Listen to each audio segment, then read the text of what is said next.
Good morning, students. Today we are going to discuss about protoplasm जीव द्रव्य. Protoplasm means Hindi होता है जीव द्रव्य. प्रीवियस लेक्चर में हम लोगों ने पढ़ा था कि ये सेल होती है,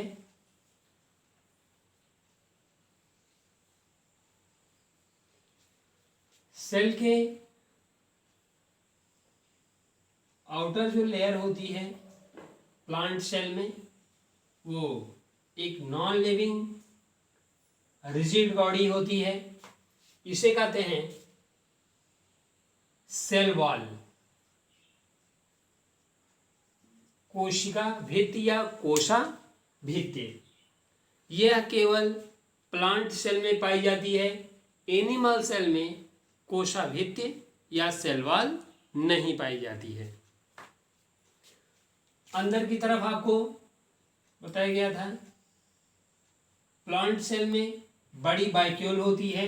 दिस इज कॉल्ड सेंट्रल बाइक्यूल्स, केंद्रीय रिक्तिका.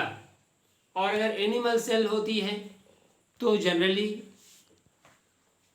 बाइक्यूल्स छोटी छोटी होती है या एब्सेंट होती है. लेकिन जनरली प्लांट सेल में सेंटर में एक बड़ी बाइक्यूल्स होती है जिसे सेंट्रल बाइक्यूल्स कहते हैं. सेल वॉल और सेंट्रल बाइक्यूल्स को छोड़ करके सेल का जितना भी पार्ट होता है उसे प्रोटोप्लाज्म कहते हैं. ये मीन्स कोशिका में स्थित अर्ध तरल पदार्थ को जीव द्रव्य कहते हैं. जीव द्रव्य में ही जीवन के गुणों का रहस्य छिपा होता है. मीन्स जीव द्रव्य ही जीवन का भौतिक आधार है. जिसे हम जीवन कहते हैं उसका जो कैरेक्टर होता है वो जीव द्रव्य में ही छिपा होता है. इसलिए हम जीव द्रव्य को जीवन का भौतिक आधार कहते हैं. जीव द्रव्य स्वच्छ, चिपचिपा, गाढ़ा और लचीला पदार्थ होता है. इसकी भौतिक प्रकृति बदलती रहती है. मीन्स यह कभी कणिका में मीन्स ग्रेन्युलर इस तरह से पार्टिकल लाइक हो जाता है, फिर कभी रेशेदार फाइब्रस मीन्स इस तरह फाइबर के लाइक स्ट्रक्चर बन जाते हैं, फिर कभी जालीदार हो जाता है और कभी इसमें छोटे छोटे बाइक्यूल्स दिखाई देते हैं जिसे रिक्तिकामय या बाइक्यूलर कहते हैं. इस तरह से जीव द्रव्य की भौतिक प्रकृति परिवर्तनशील होती है. यह कभी ग्रेन्युलर, फाइब्रस, रेटिकुलर या बाइक्यूलर हो सकता है. अब हम लोग पार्ट ऑफ प्रोटोप्लाज्म के बारे में पढ़ेंगे. पार्ट ऑफ प्रोटोप्लाज्म, जीव द्रव्य के भाग. जीव द्रव्य के भाग क्या क्या होंगे?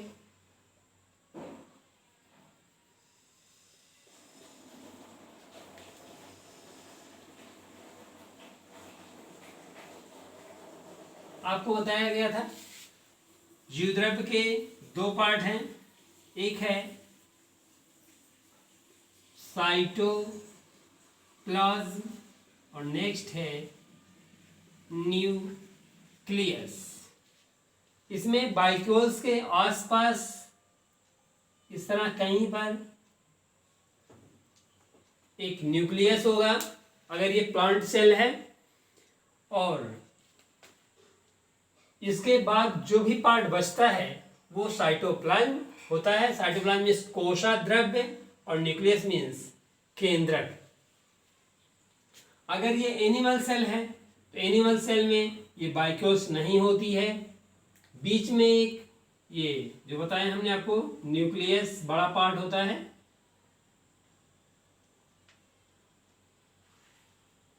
और इसके आसपास जो भी जीवद्रव्य का पार्ट होता है वह कोशाद्रव्य या साइटोप्लाज्म कहलाता है।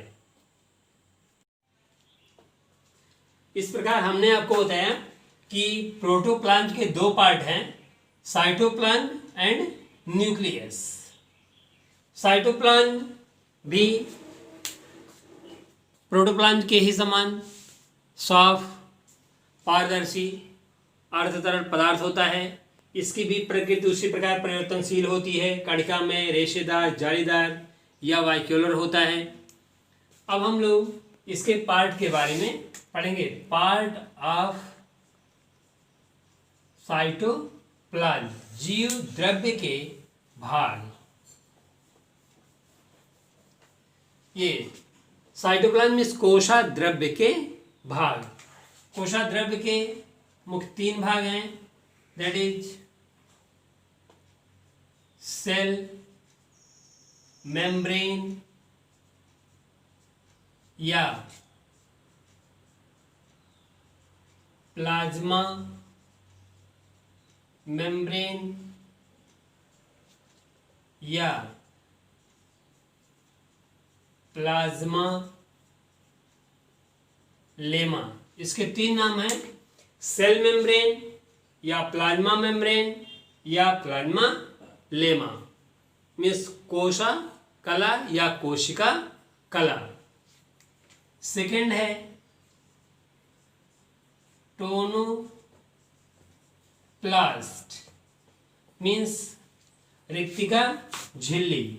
इसमें अभी बताया मैंने आपको, ये बाइक्यूल है, बाइक्यूल के आसपास ये न्यूक्लियस है।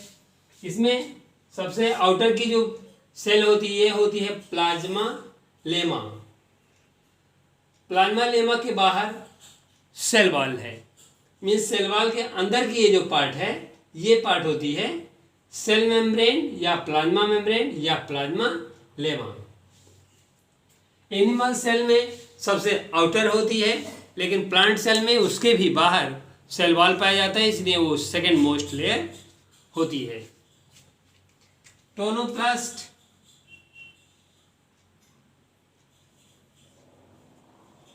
और थर्ड पार्ट होता है middle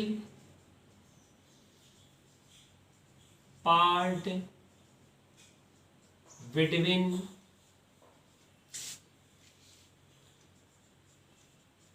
plasma lemma and tonoplast.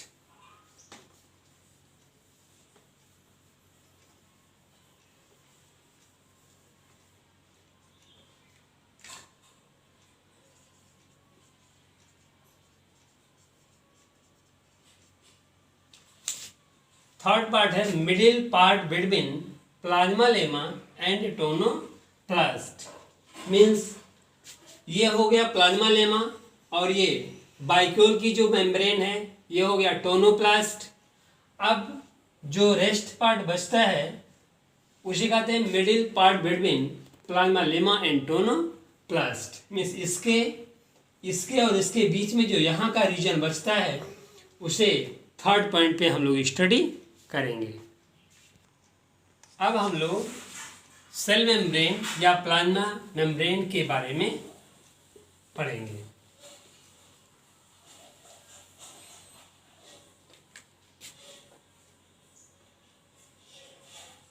Cell membrane या कोशा कला, हिंदी होता है इसका कोशा कला।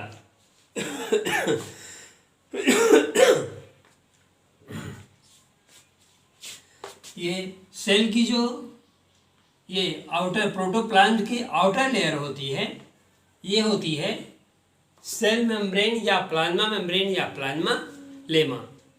आप ध्यान देंगे थोड़ा सा, आउटर जब कहते हैं तो आप ध्यान देंगे कि प्लांट सेल में जो आउटर मोस्ट लेयर होती है वो सेल वॉल होती है, लेकिन एनिमल सेल की सेकेंड आउटर मोस्ट लेयर होती है सेल